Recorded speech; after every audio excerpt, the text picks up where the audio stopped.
अब सार्थक अंकों को जानने से पहले हम पहले संदिग्ध या अनिश्चित अंक के बारे में जान लें, है ना। तो आइए देखते हैं संदिग्ध अंक या अनिश्चित अंक, डाउटफुल फिगर और अनसर्टेन फिगर। ओके, संदिग्ध या अनिश्चित अंक।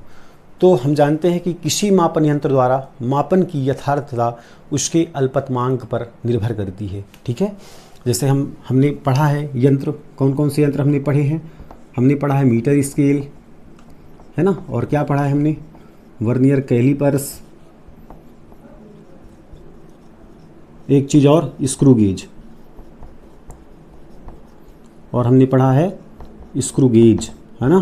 तो मीटर स्केल की सहायता से हम न्यूनतम यहाँ लंबाई लिख लें, है ना, लंबाई मीटर में। तो न्यूनतम मीटर स्केल की सहायता से 0.1 सेंटीमीटर, ओके, 0.1 सेंटीमीटर तक की दूरी को मेजर कर सकते हैं। वर्नियर कैलिपर से 0.01 सेंटीमीटर तक की दूरी को, तथा स्क्रू गेज की सहायता से 0.001 सेंटीमीटर तक की दूरी का मापन किया जा सकता है ना। तो हम बात करते हैं संदिग्ध अंक की। तो हम जानते हैं कि किसी मापन यंत्र द्वारा मापन की यथार्थता उसके अल्पतमांक पर निर्भर करती है। जैसे मीटर स्केल का अल्पतमांक कितना है, सामान्यतया 0.1 सेंटीमीटर है ना। अतः मीटर स्केल द्वारा मापी गई लंबाई को, मीटर स्केल द्वारा जो हम लंबाई मापेंगे उसको सदैव दशमलव के एक स्थान तक ही यथार्थपूर्वक मापा जा सकता है। ध्यान रखना, है ना, जब मीटर स्केल से हम कोई दूरी लंबाई मापेंगे तो हम दशमलव के केवल एक स्थान तक ही मीटर स्केल की सहायता से माप सकते हैं यथार्थपूर्वक।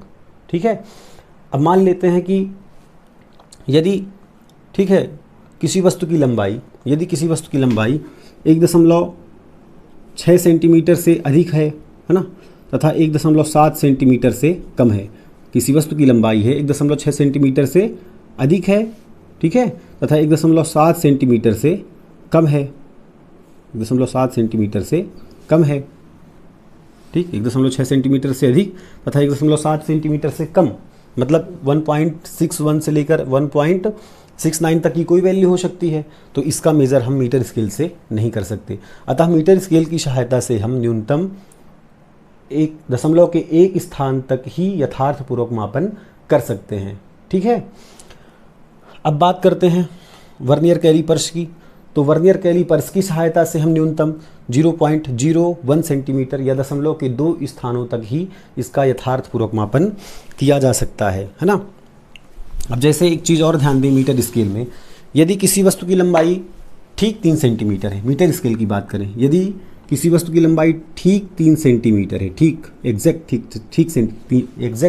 3 सेंटीमीटर है, तो उसे हम क्या लिखेंगे, 3.0 सेंटीमीटर लिखेंगे। क्यों?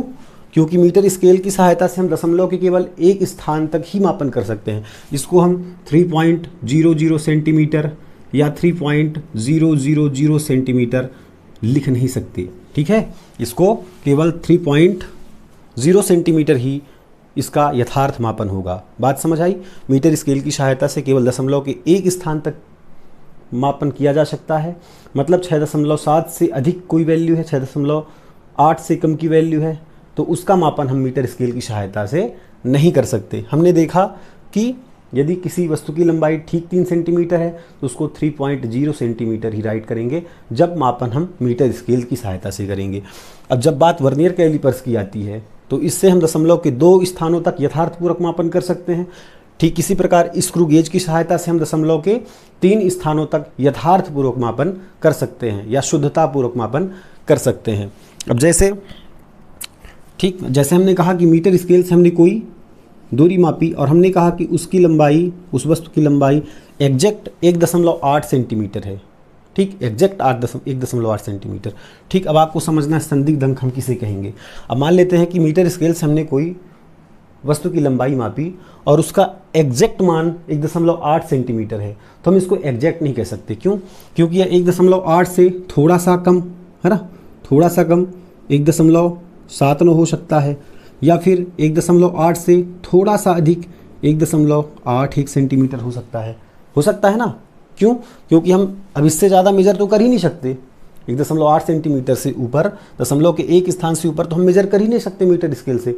तो हो सकता है कि 0.01 का डिफरेंस आ रहा हो, है ना, मतलब या तो 1.79 उसकी वैल्यू हो या फिर 1.81 उसकी वैल्यू हो, ठीक है, उस वस्तु की लंबाई की।